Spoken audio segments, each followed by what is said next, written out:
Good morning and welcome to Maundy Thursday. I know it's an oddly named day of the Holy Week, and we're going to get to that here in a second. But Maundy Thursday is an important day. It's a turning point day in the Holy Week calendar. It's the day of Passover, and Jesus and his disciples celebrate Passover, what we call the Last Supper, and a lot happens over the course of really the evening of Passover. Of course, you have the Last Supper, Jesus giving us what we call communion, connecting what was about to happen, his death and resurrection, to the Passover celebration. He goes to the Garden of Gethsemane and he prays with his disciples, and he all of the emotion of the Garden of Gethsemane as Jesus realizes that the time has come. He is betrayed by Judas. He's taken before the council for a mock trial, and everything that leads into what we typically think of as Easter. But back to that Maundy Thursday thing. What is that all about? Well, Maundy means commandment. And traditionally, what Maundy Thursday is about is the celebration of Jesus washing his disciples' feet during the Last Supper, which interestingly is only recorded in the Gospel of John. And it's in John chapter 13. Let me read it with you. It says, "Before the Passover celebration, Jesus knew that his hour had come to leave this world and return to his Father.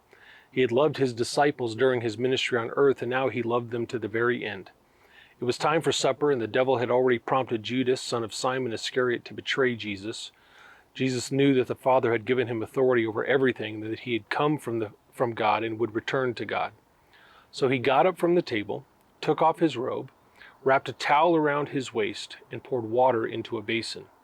Then he began to wash the disciples' feet, drying them with the towel that he had around him. When Jesus came to Simon Peter, Peter said to him, 'Lord, are you going to wash my feet?' Jesus replied, 'You don't understand now what I'm doing, but someday you will.' 'No,' Peter protested, 'you will never, ever wash my feet.' Jesus replied, 'Unless I wash you, you won't belong to me.'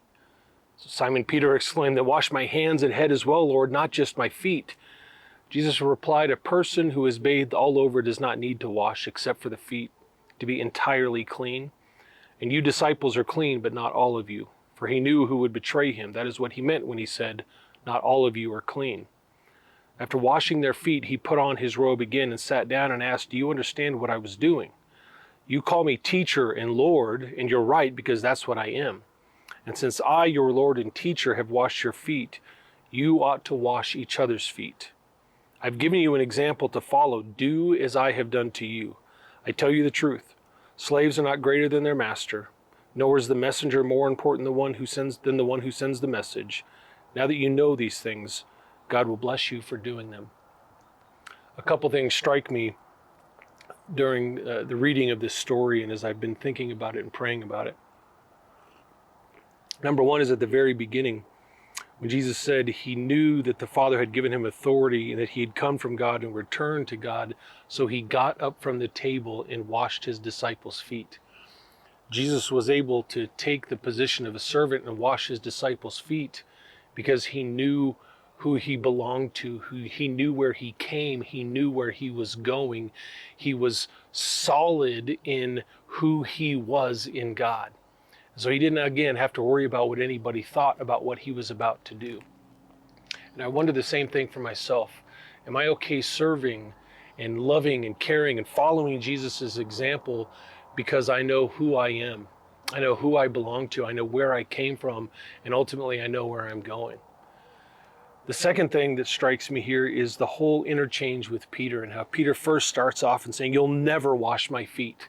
And then not 2 seconds later, after Jesus tells him, "Well, if I don't wash your feet, you don't belong to me," he's exclaiming, "Then wash me from head to toe. Wash everything." And Jesus says, "No, you don't need to go that far.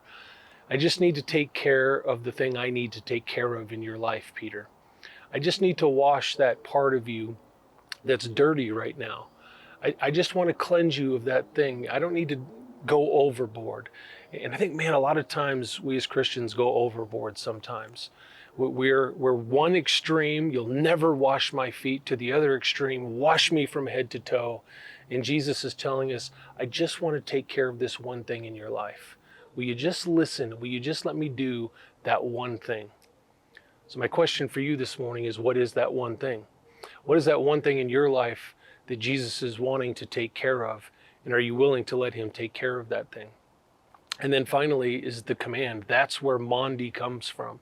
The command that Jesus gives us during this foot washing ceremony, where he says, look, I have done these things, and if I can do them, you can do them. Now, of course, we have feet washing ceremonies, and they're good reminders and they're good symbols, but Jesus is not talking literally here. He's talking figuratively. I want you to care for each other. I want you to serve one another. I want you to love one another, which is the command that he's been giving throughout his entire ministry. So let God take care of that thing in your life he wants to take care of, and then you take care of the people in your life.